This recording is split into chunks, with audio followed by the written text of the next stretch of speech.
Bismillahirrahmanirrahim. Assalamualaikum warahmatullahi wabarakatuh.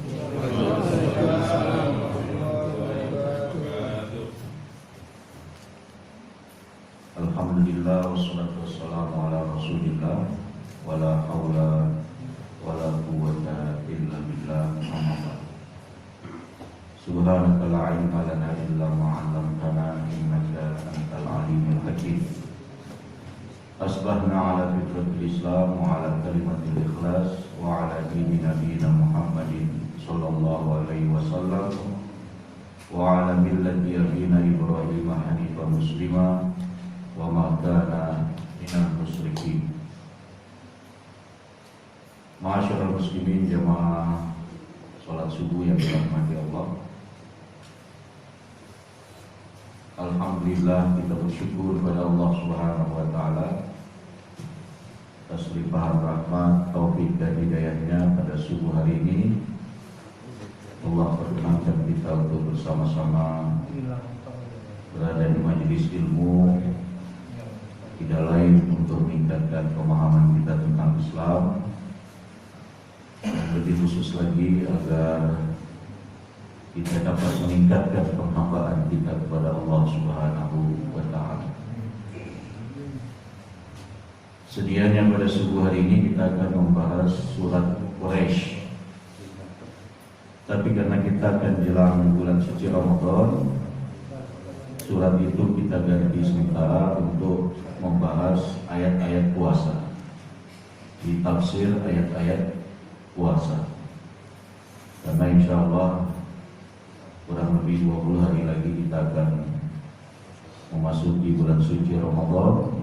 Mudah-mudahan Allah masih memberikan kesempatan kepada kita untuk menjalani puasa Ramadan. Amin ya rabbal alamin. Ayat-ayat puasa di dalam Al-Quran ditempatkan oleh Allah di surat Al-Baqarah mulai ayat 183, 184, 185, 186 tentang doa, dan masih berlanjut 187. Jadi di tengah-tengah ayat puasa itu ada ayat yang tidak menjelaskan langsung tentang puasa, tetapi menjelaskan tentang dekatnya Allah pada hambanya dan mengabulkan doa hambanya. Ini menunjukkan bahwa orang yang berpuasa itu insya Allah doanya terkabul. Baik, kita mulai dengan membaca dulu ayat-ayat tersebut, ayat 183 dan 184. A'udzu billahi minasyaitonir rajim. Bismillahirrahmanirrahim.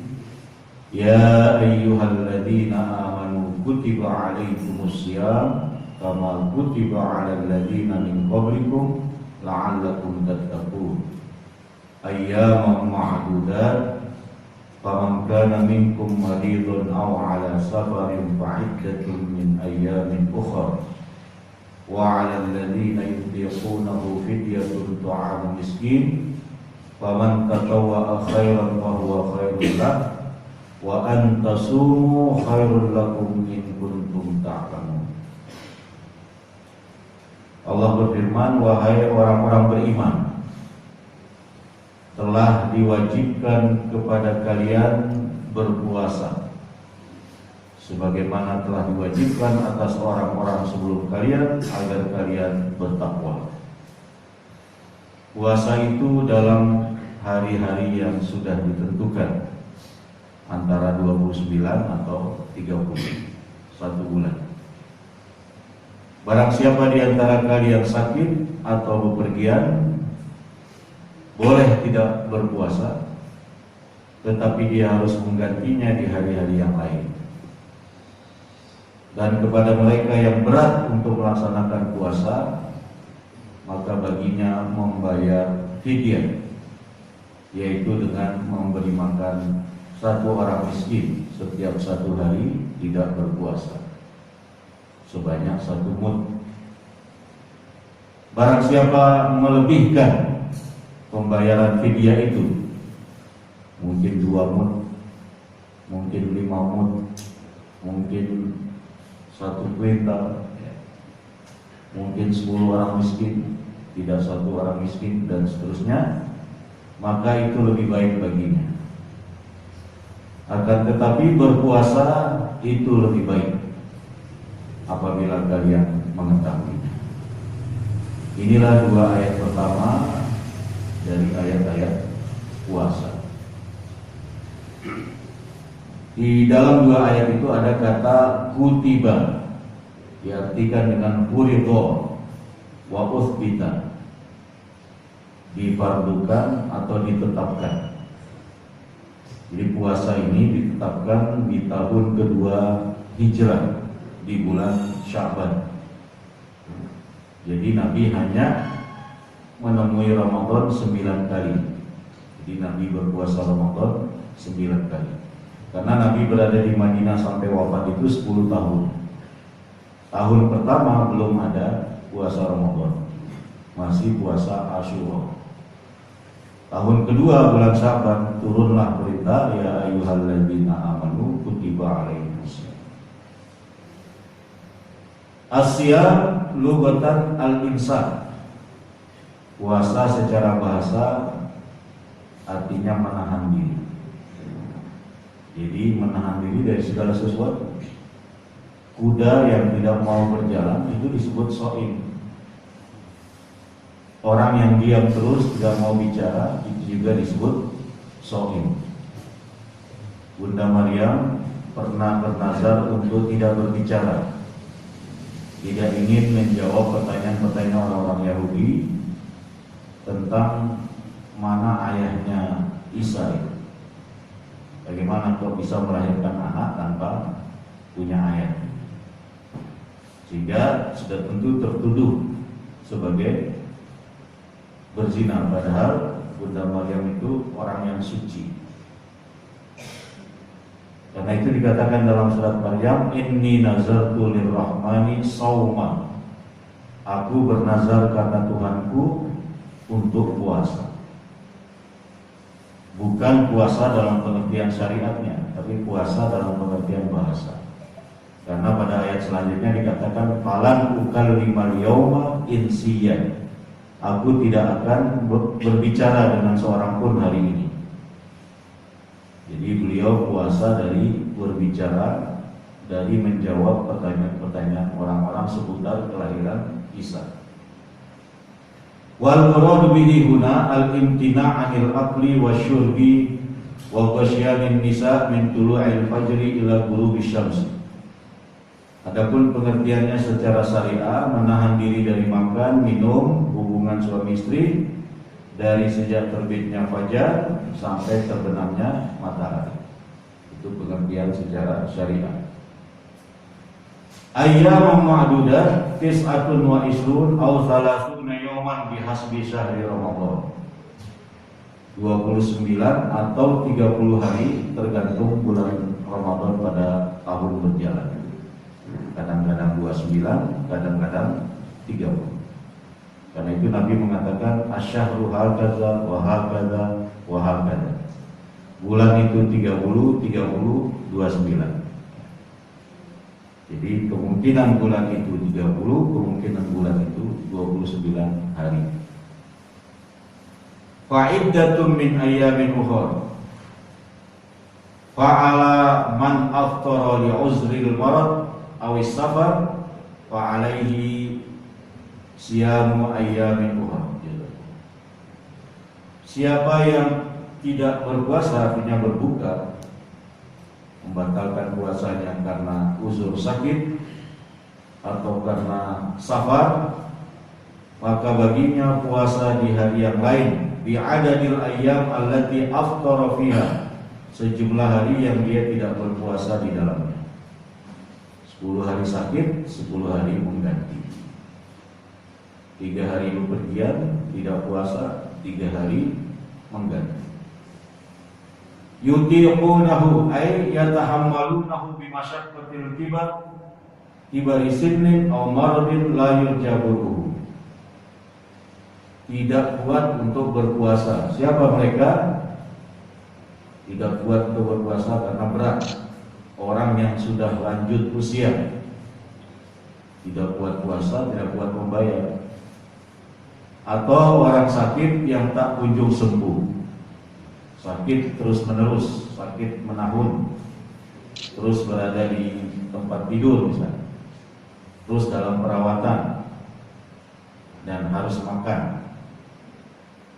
Jadi orang seperti ini yang diperintahkan untuk berbuka dan membayar fidyah, bukan mengganti. Kalau yang sakit masih ada harapan sembuh, tidak sakit menahun, dan yang bepergian berbuka tapi mengganti di hari lain. Fidyatun ta'amu miskin. Qalu wajaba ala man aftara li uzrin mimma dzakara an yut'am ala kulli yawmin miskinan wala qada'a alaihi. Jadi membayar fidyah ini karena tidak mampu berpuasa karena sebab uzur tadi, yaitu orang yang sudah lanjut usia dan orang yang sakitnya berkepanjangan. Yang dilakukan adalah setiap hari tidak puasa itu membayar fidyah dengan memberi makan satu hari satu orang miskin, tidak ada qada, tidak perlu mengganti puasanya di hari lain karena memang tidak kuat. Faman tatawwa'a khairan ay zada 'alal madin aw at'ama aktsar min miskin fa huwa khairun lahu. Siapa yang mau menambah dari ketentuan satu mud atau menambah jumlah orang yang diberikan, tidak hanya satu orang miskin, bisa 2, 3, 4 orang miskin, maka itu lebih baik. Wa antasumu khairul lakum, dan kalian berpuasa itu lebih baik. Asyam ala man yutiquhu walau bimasyaqqa khairum minal iftar ma'at ta'am. Berpuasa bagi yang tidak kuat, walaupun dia berat untuk puasa tapi dia mampu, ya, maka itu lebih baik daripada membayar fidyah. Jadi orang tua yang ingin puasa dan tidak membahayakan dirinya, itu lebih baik. Tapi kalau membahayakan dirinya, maka dia bayar fidyah. Justru orang tua itu banyak yang puasa. Biasanya Senin Kamis tidak lewat, ya. Atau puasa Yaumul Bid biasanya dilakukan orang tua. Justru yang muda bahkan banyak yang tidak puasa, dalam pengertian puasa sunnah, ya. Kalau puasa Ramadan pasti wajib. Kita berlanjut pada penjelasan tafsirnya. Kita rujukan masih Aisyah Tafsir sama dengan kajian tafsir Juz Amma. Lamma hajar Rasul sallallahu alaihi wasallam ilal Madinah wa asbahat darul islamin akhazat tashri' yanzilu wa yatawala. Ketika Nabi hijrah ke Madinah dan Madinah menjadi negeri Islam.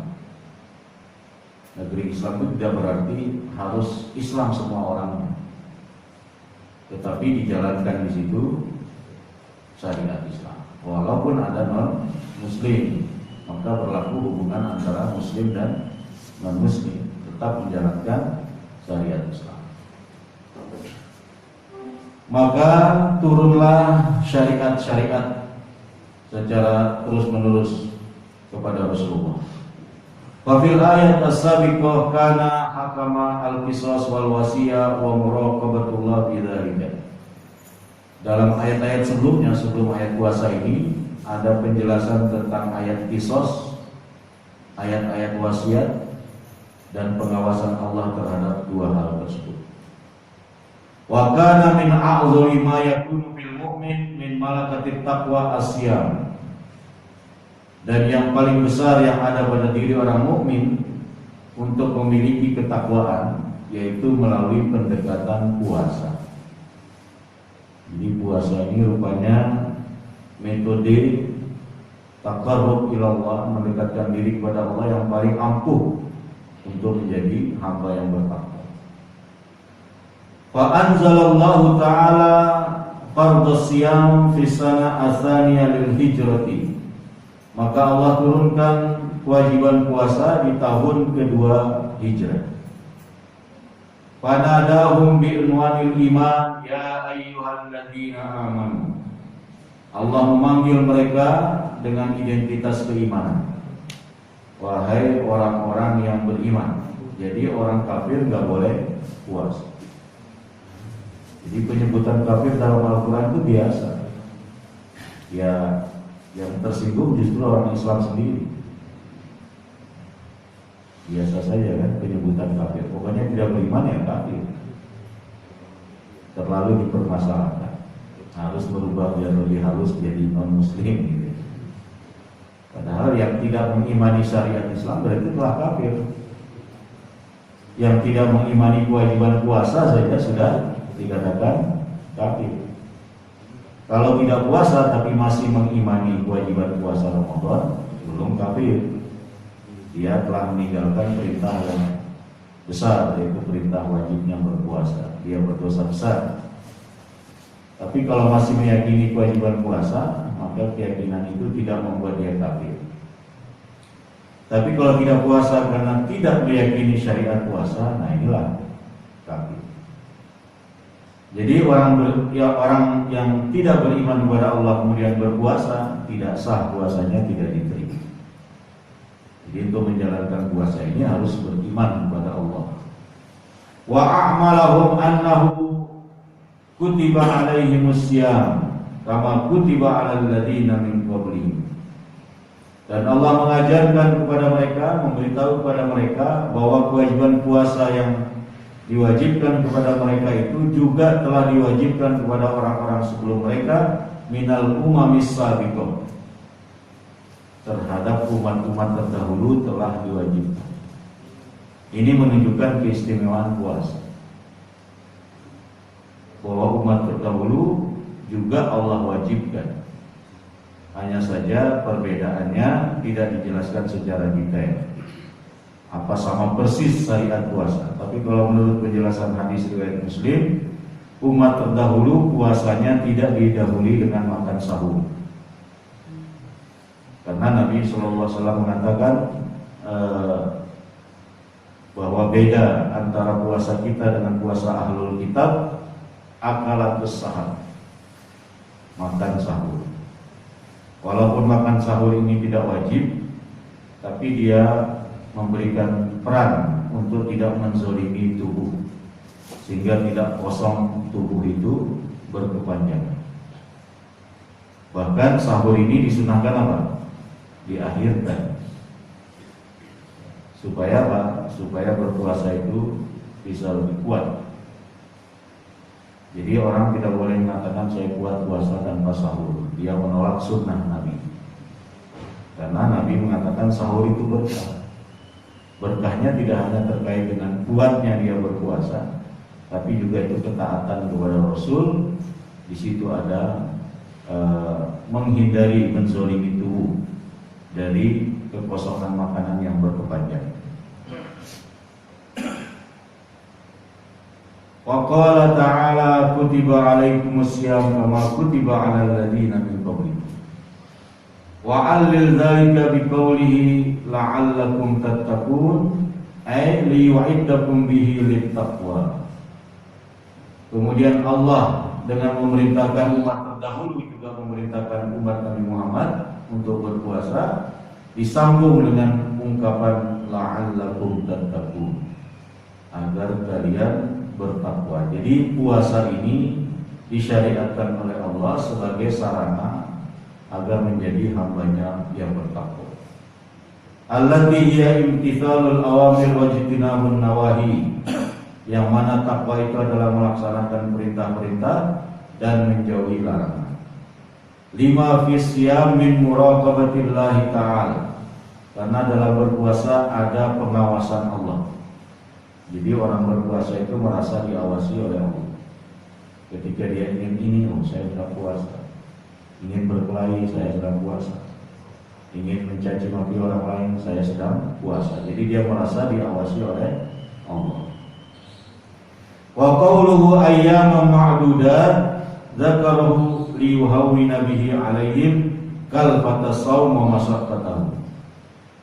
Allah menyebutkan ayyam ma'dudat, beberapa hari yang telah ditentukan, beberapa hari yang terbilang 29 atau 30, disebutkan untuk memberi kesan ringannya.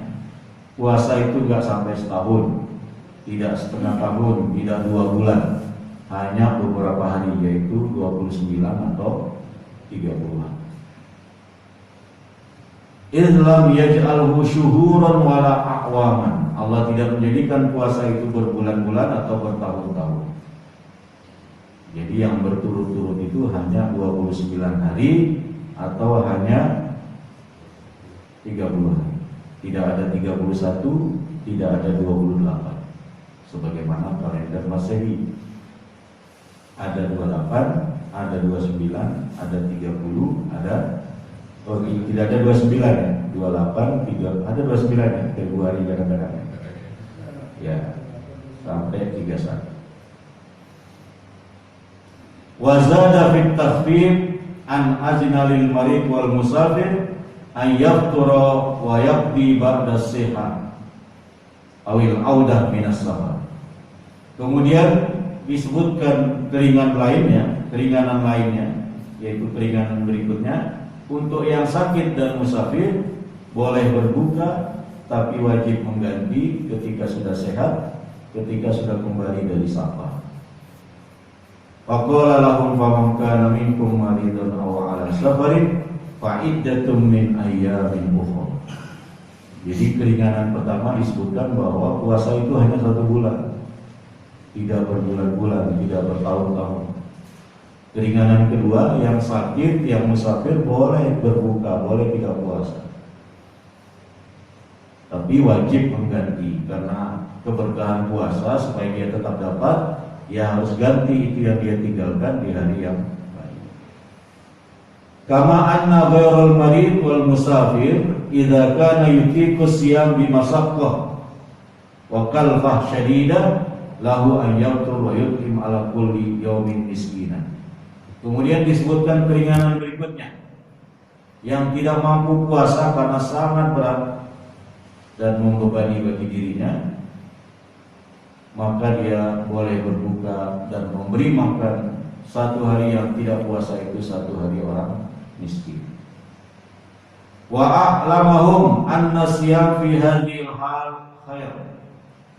Dan Allah ajarkan kepada mereka bahwa berpuasa dengan kondisi yang berat tadi, asalkan tidak membahayakan bagi kesehatan, ya, itu tetap lebih baik. Jadi Allah edukasi kaum muslimin ini memilih puasa walaupun berat, itu lebih baik. Wa antasumu khairul lakum. Summa nasakha hadzal hukum al-akhyar biqaulihi fil ayat al-atiyah faman syahida minkum asy-syahra falyasum.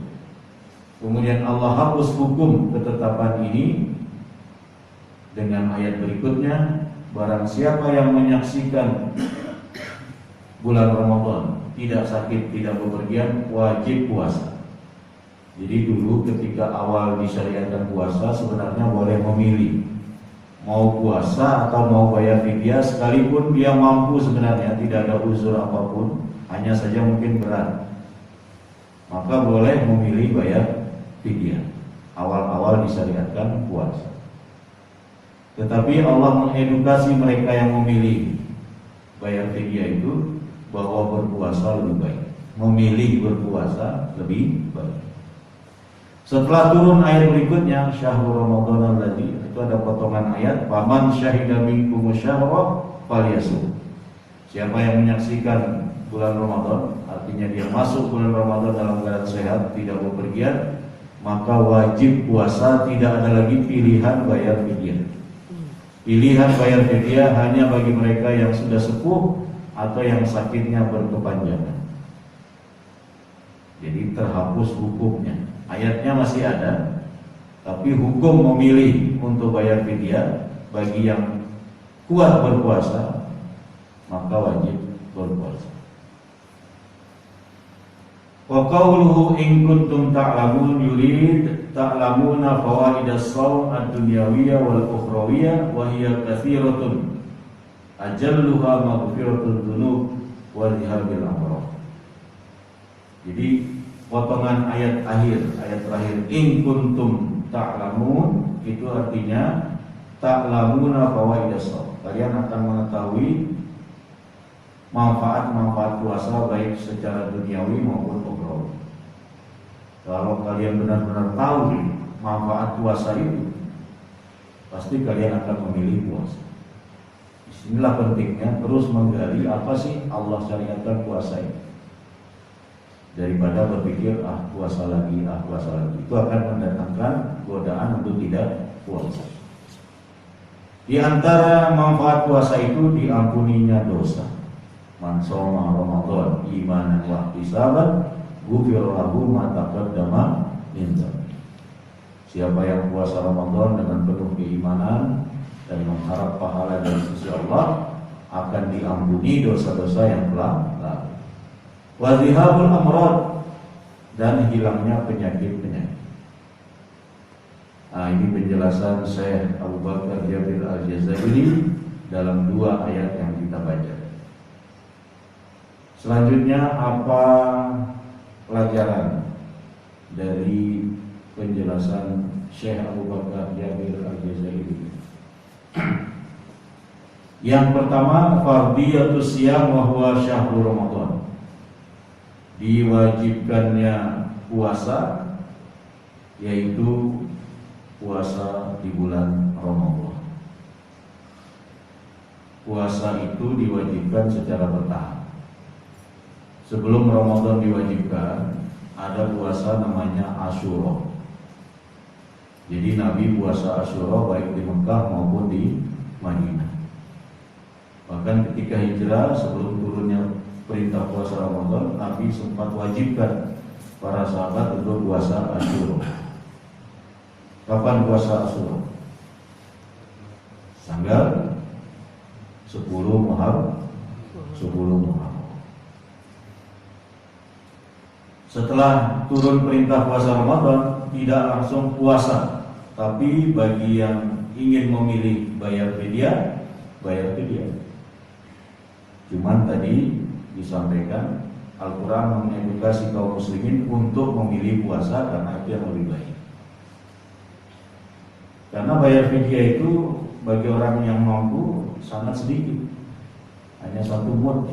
1 mud itu kan tangan orang dewasa diginikan, kemudian ditaruh beras di atasnya penuh, itu 1 mud, kurang lebih 750 gram.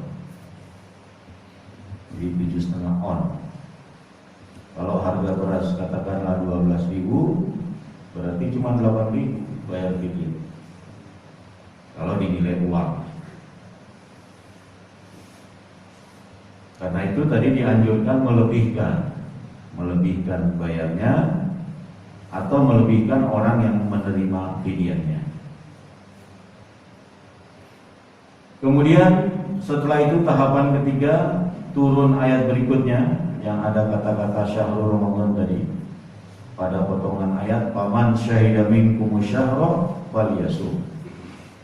Siapa yang menyaksikan Ramadan, artinya hadir di bulan Ramadan dalam keadaan sehat dan tidak bepergian, wajib puasa, tidak ada lagi pilihan bayar fidyah.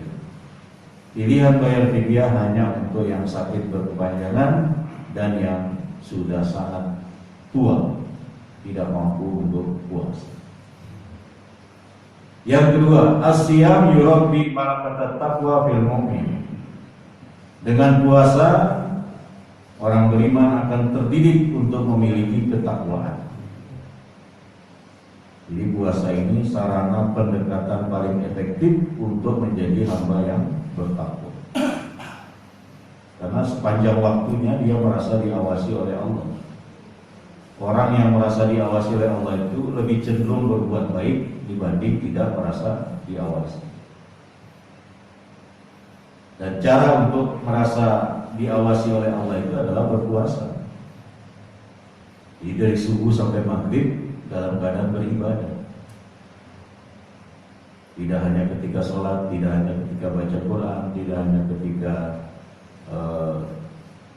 melakukan sesuatu ibadah makhluk yang lain, tapi Berarti sepanjang subuh sampai dengan maghrib dia dalam keadaan ibadah. Yang ketiga, asyamu yaghfirud dzunub. Li hadis man shoma ramadhana imanan wa ihtisaban ghufira lahu ma taqaddama min dzanbi. Berpuasa baik wajib maupun sunnah itu mendatangkan ampunan. Meskipun dalil yang ditampilkan di sini untuk puasa Ramadan.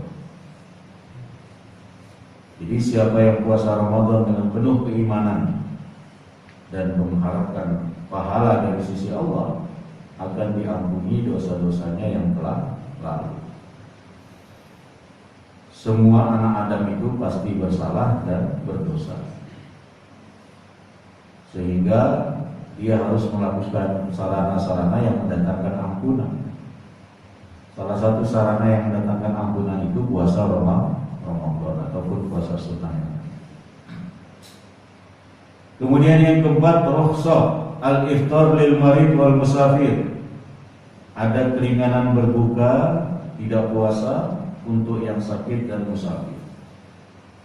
Tapi untuk musafir ini, kalau tidak ada masyaqqah, tidak ada kesulitan dalam perjalanannya, sebaiknya lebih utama dia puasa. Tapi kalau dalam perjalanan dia merasakan berat, maka lebih utama berbuka. Kalau misalnya ke Jakarta, dari sini diantar, kemudian nunggu sebentar di bandara Abdurrahman Saleh, kemudian berangkat kurang lebih 1 jam sampai Soekarno-Hatta, kemudian dijemput lagi. Kira-kira ada kesulitan dan keberatan nggak dalam perjalanan? Jadi tetap lebih utama dia berpuasa, walaupun boleh dia berbuka karena keadaannya yaitu safar. Al-mar'a al-hamil awil murdi dalla qawluhu 'ala wa 'ala alladziina yutiqunahu annahu yajuzu lahum ma'al iftar ma'al qada. Bagi wanita hamil dan menyusui, termasuk dalam firman Allah, orang-orang yang tidak kuat melaksanakan puasa, maka boleh bagi keduanya, yaitu bagi wanita hamil dan menyusui, untuk berbuka tapi nanti mengqadha. Nah, di sini ada perbedaan pendapat. Ada yang berpendapat mengqadha dan membayar kafarat atau fidyah. Ada yang berpendapat hanya mengqadha saja.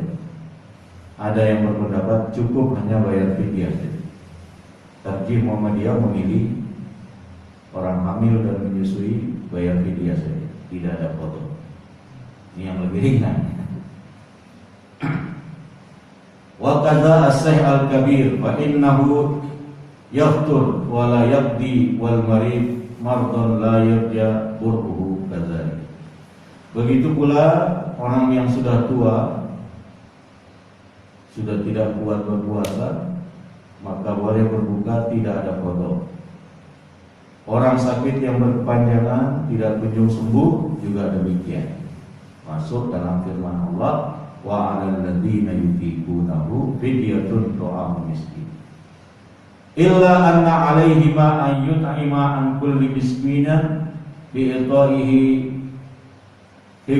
hifatai ta'amin kama annal mar'a al-hamil wal murdi idza khafat ala hamliha aw tifliha aw ala nafsiha anna 'alaiha an tut'am ma'a kulli shaumin tasumuhu qada'a miskinan. Jadi orang tua dan yang tidak kunjung sembuh tadi, orang sakit yang tidak kunjung sembuh, wajib bagi mereka membayar fidyah. Seperti halnya wanita-wanita hamil dan menyusui, kalau khawatir akan kehamilannya atau akan anaknya yang dikandungnya itu, atau khawatir akan dirinya, maka juga membayar fidyah. Setiap 1 hari tidak puasa, selain dia qadha, dia juga membayar fidyah. Jadi wanita hamil itu terjadi perbedaan pendapat para ulama. Kemudian yang keenam, Risyam fawaid diniyah wa ijtimaiyah azimah usyira ilaiha bilabdin in kuntum ta'lamun. Di dalam berpuasa ada manfaat duniawi, ada manfaat ukhrawi, ada manfaat sosial. Hal ini ditujukan dengan firman Allah, in kuntum ta'lamun. Kalau kalian mengetahui benar-benar manfaat puasa. Min hadhil fawaid ya'udu shaim al-khasyah min Allah Ta'ala fi sirri wal alam. Di antara manfaat tersebut, orang yang berpuasa akan meningkat rasa takutnya kepada Allah, baik dalam kesendirian maupun di tengah keramaian, karena dia sedang puasa. Yang kedua, kasru haddati syahwat waliza arsyada al-azim ila saum. Menahan keinginan syahwat dengan berpuasa. Karena itu anak muda yang usia pernikahan belum menikah dianjurkan puasa. Yang ketiga, yurabbi asy-syafaqah war rahmah min nafsi. Akan mendidik seseorang yang berpuasa itu rasa cinta pada orang lain, yaitu orang yang tidak bisa makan sepanjang hari. Fihi al-musawat bainal aghniya wal fuqara wal asyraf wal awdha. Di dalam berpuasa ini ada kesetaraan antara yang kaya maupun yang miskin, sama-sama menjalankan ibadah puasa. Tidak ada perbedaan karena kaya kemudian boleh berbuka siang gitu. Jadi sama semua. Itu diantara manfaat-manfaat yang disebutkan. Yang kelima, ta'widul ummah an-nizam al-wahda wal wathan. Bahwa umat dibiasakan untuk berdisiplin. Sahur, kemudian sholat, kemudian zikir dan seterusnya. Yang terakhir, yuzhib al-mawad al-mutarassibah fil badan wa bidzalika tatahassanu sihhatus shalah. Dengan berpuasa menghilangkan hal-hal yang mendatangkan keburukan dalam tubuh, sel-sel yang tidak bermanfaat dibuang dengan berpuasa, sehingga mendatangkan kesehatan bagi yang berpuasa. Wallahu a'lam. Bapak Ibu yang dirahmati Allah, ini masih ada satu ayat lagi, tapi kelihatan waktunya kita gunakan untuk tanya jawab saja seputar puasa atau yang lain. Begitu atau dilanjutkan? Tanya jawab atau dilanjutkan? Lanjut ya? Oh iya. Baik. Syahrul Ramadan alladzi unzila fihi al-Qur'an hudan lin-nas wa bayyinatin minal huda wal furqan. Faman syahida minkum asy-syahra falyasum wa man kana maridan aw 'ala safarin fa iddatun min ayyamin ukhra yuridullahu bikumul yusra wa la yuridu bikumul usra wa litukmilul 'iddata wa litukabbirullaha 'ala ma hadakum wa la'allakum tashkurun. Bulan Ramadan adalah bulan diturunkan di dalamnya Al-Quran yang merupakan petunjuk bagi manusia dan penjelasan-penjelasan dari petunjuk itu serta pembeda. Jadi Al-Quran ini banyak membedakan banyak hal. Membedakan surga dengan neraka, membedakan orang beriman dengan orang tidak beriman, membedakan orang-orang yang melakukan amal soleh dengan tidak melakukan amal soleh. Jadi banyak membedakan. Barang siapa di antara kalian menyaksikan bulan Ramadan dalam keadaan sehat, tidak bepergian, maka wajiblah baginya berpuasa. Nah, inilah potongan ayat yang tadi tidak boleh lagi memilih membayar fidyah. Jadi awal-awal syariat puasa sebagaimana yang tadi saya sampaikan masih boleh memilih. Jadi seandainya Bapak Ibu berada di awal-awal syariat puasa, masih boleh belum puasa dulu, bayar fidyah saja. Nah, kalau sekarang sudah tidak perlu bayar fidyah.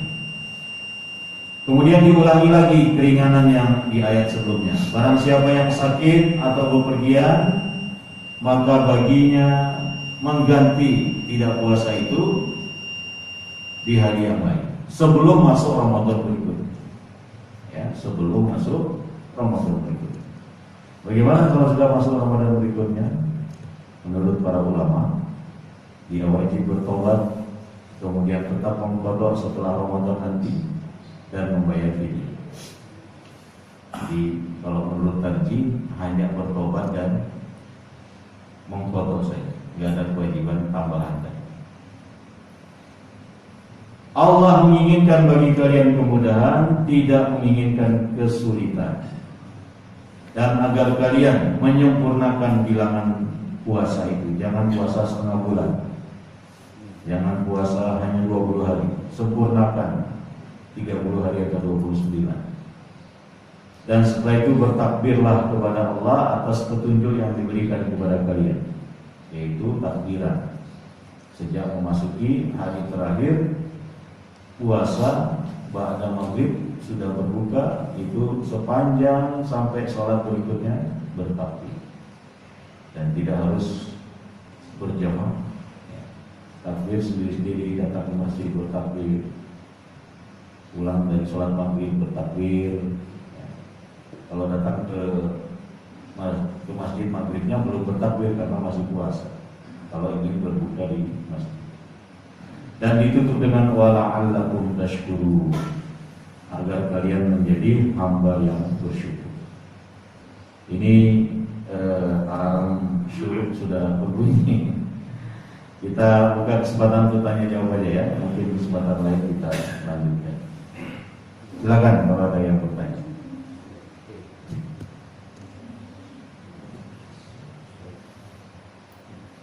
Atau saya yang bertanya. Silakan Pak. Waalaikumsalam warahmatullahi wabarakatuh. Puasa biasanya takbir. Kemudian kira-kira situasi hari ini dengan toa. Ya. Toa. Jadi apa disebut toa seperti ini takbir dan toa. Takbir pakai toa. Di luar. Agak keras sedikit lah kira-kira. Ini hukumnya gimana? Siap. Waalaikumsalam.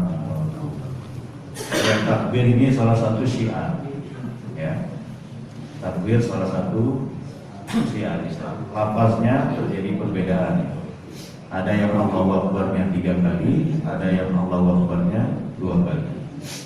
Kalau tarjih Muhammadiyah memilih yang Allahu Akbarnya 2 kali. Jadi nggak apa-apa keras.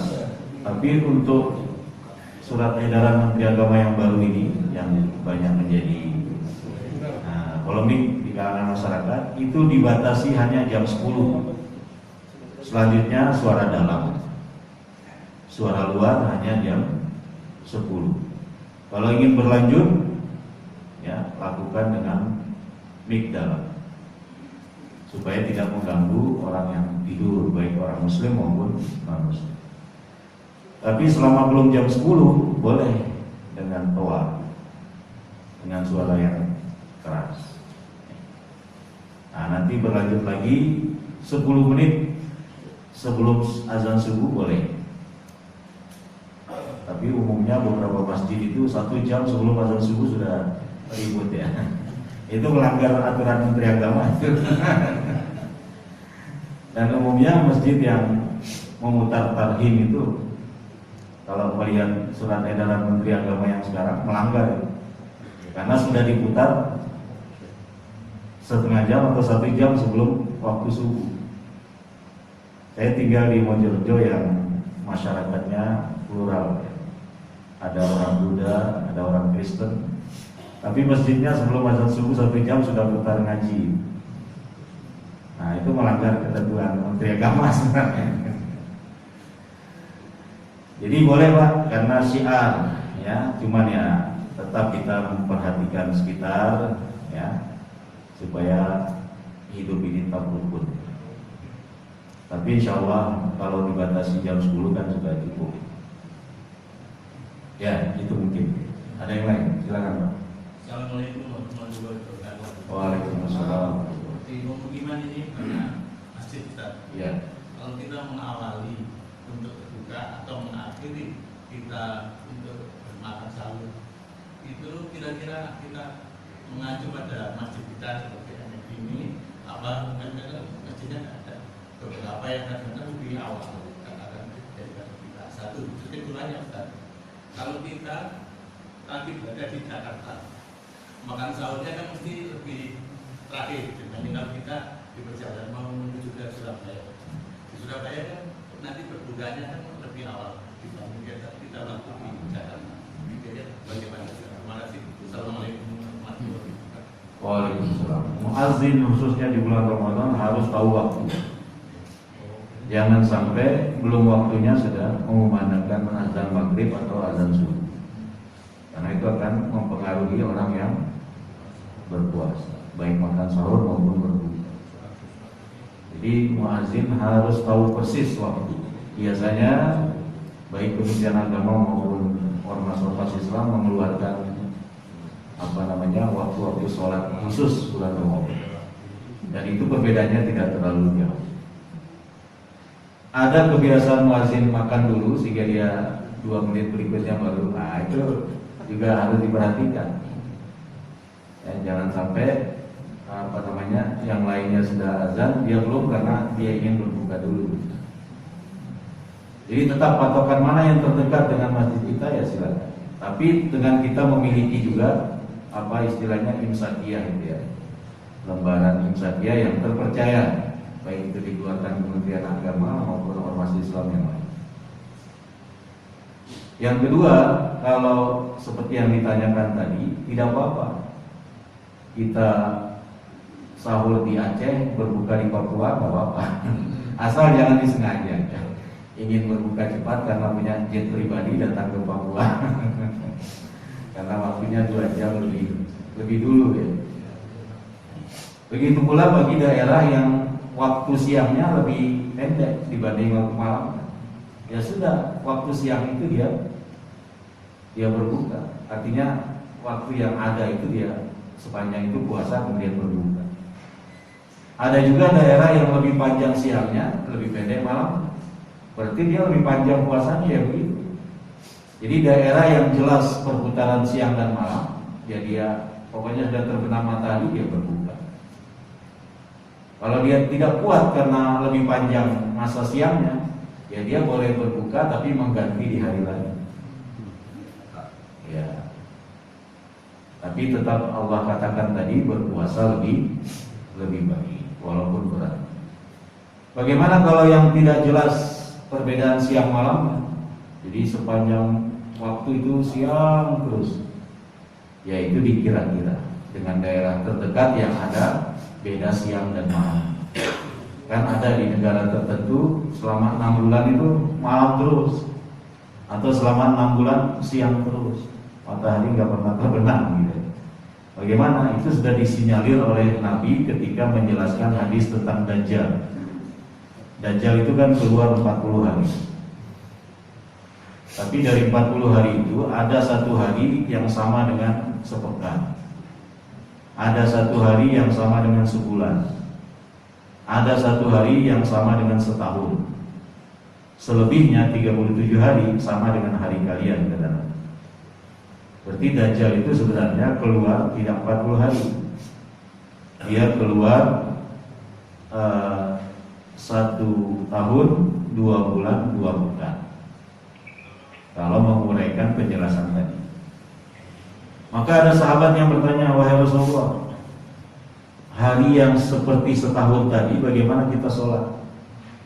Kata Nabi, kira-kira setiap 24 jam itu ada 5 sholat.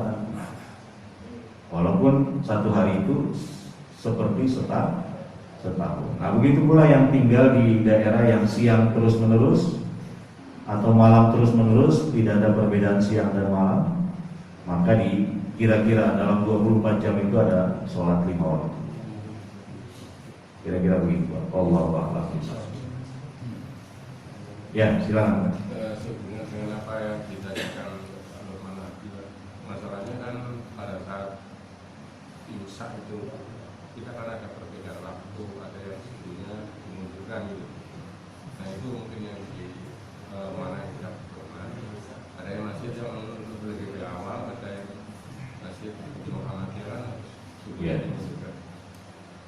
Ya memang ada dua versi waktu subuh ya. Kementerian Agama masih berpegang pada minus 20 derajat. Jadi berbeda dengan putusan Tanjim Muhammadiyah di Gresik yang melakukan musyawarah nasional di Gresik beberapa waktu yang lalu, itu menetapkan minus 18 derajat. Di negara lain lebih banyak menggunakan minus 18 derajat atau bahkan minus 17, minus 16. Jadi silakan berpegang pada kedua-duanya. Yang berpegang pada kemenak ya berarti sahurnya nanti lebih awal. Dan harus dipahami bahwa waktu imsak itu bukan berarti sudah berhenti makan, sudah berhenti minum. Itu hanya untuk hati-hati bahwa 10 menit lagi akan ada azan subuh. Ya, jadi kalau yang berpegang dengan minus 18 derajat seperti yang diputuskan oleh Tanjim Muhammadiyah, berarti dia akan sahur sampai waktu yang ditetapkan. Yang berpegang pada minus 20 derajat, nanti dia lebih awal habisnya waktu sahurnya. Tapi kalau saran saya, hanya karena berbeda 8 menit saja, 8 menit itu sudah digunakan untuk wudu, untuk bersih-bersih, untuk datang ke masjid. Sehingga baik yang menggunakan minus 20 derajat maupun minus 18 derajat tidak kena, tidak melewati batas yang ditentukan. Kan hanya beda 8 menit ya. Mendingan dipakai untuk datang ke masjid saja. Sekalipun yang berpegang pada Tanjim Muhammadiyah masih ada tersisa 8 menit, ya nggak usah dipakai makan, kecuali kalau bangunnya terlambat ya. Kalau bangunnya sangat terlambat, tersisa 8 menit sudah azan di masjid yang memakai menak ya. Belum azan di masjid yang memakai Tanjim Muhammadiyah. Ya, karena dia berpegang pada Tanjim Muhammadiyah misalnya masih 8 menit untuk makan kalau terlambat bangunnya. Tapi kalau umumnya bangun tidak terlambat ya 8 menit itu digunakan persiapan ke masjid. Allah. Ada lagi? Ibu-ibu cukup? Baik Bapak-bapak, mudah-mudahan Allah beri kita kesempatan lagi untuk menikmati puasa di bulan Ramadan. Dan mudah-mudahan puasa kita di tahun ini lebih baik. Lebih kita tingkatkan kualitas amal-amal utama di dalamnya seperti sedekah, baca Quran, sholat tarawih, kemudian banyak berzikir dan juga iktikaf di 10 hari terakhir di bulan Ramadan. Dan iktikaf kalau tidak mampu 10 hari bukan berarti tidak ada iktikaf. Boleh sepanjang siang saja atau 2 jam, 1 jam, pokoknya ada iktikaf. Jangan sampai tidak ada iktikaf. Demikian, mudah-mudahan ada manfaatnya. Ini ada permohonan doa dari Bapak Sutrisno dan Ibu Wiwi Yuliani yang akan menikahkan putrinya, Mbak Maya Fitriani dan Mas Ibrahim Rombani. Mudah-mudahan keduanya diberikan kemudahan oleh Allah Subhanahu wa taala untuk membina rumah tangga menjadi keluarga yang sakinah. Allahumma amin. A'udzubillahi minasyaitonir rajim. Bismillahirrahmanirrahim. Allahumma shalli wa sallim wa barik ala nabiyyina Muhammad walhamdulillahi rabbil alamin. Rabbana zalamna anfusana wa illam taghfir lana wa tarhamna lanakunanna minal khasirin. Allahumma la sahla illa ma ja'altahu sahla wa anta taj'alul hazna idza syi'ta sahla. Allahumma yassir wa la tu'assir. Allahumma yassir kulla asir. Allahumma yassir fa innaka ala kulli syai'in qadir. Ya Allah, ya Rahman, mudahkanlah urusan keluarga besar Bapak Haji Sutrisno dan Ibu Hajawi Yuliani yang berniat ingin mengikuti sunnah Nabi-Mu dengan menikahkan putrinya yang bernama Maya Fitriani dan Ibrahim Robbani. Mudah-mudahan dalam pernikahan ini Engkau turunkan keberkahan dan rahmat-Mu ya Allah, dan Engkau jadikan mereka sebagai keluarga yang sakinah. Rabbana atina fid dunya hasanah wa fil akhirati hasanah wa qina adzabannar. Subhana rabbika rabbil izzati amma yasifun wa salamun alal mursalin walhamdulillahi rabbil alamin. Demikian Bapak Ibu, kita tutup dengan doa kafaratul majlis. Subhanakallahumma wa bihamdika asyhadu an la ilaha illa anta astaghfiruka wa atubu ilaik. Assalamualaikum warahmatullahi wabarakatuh.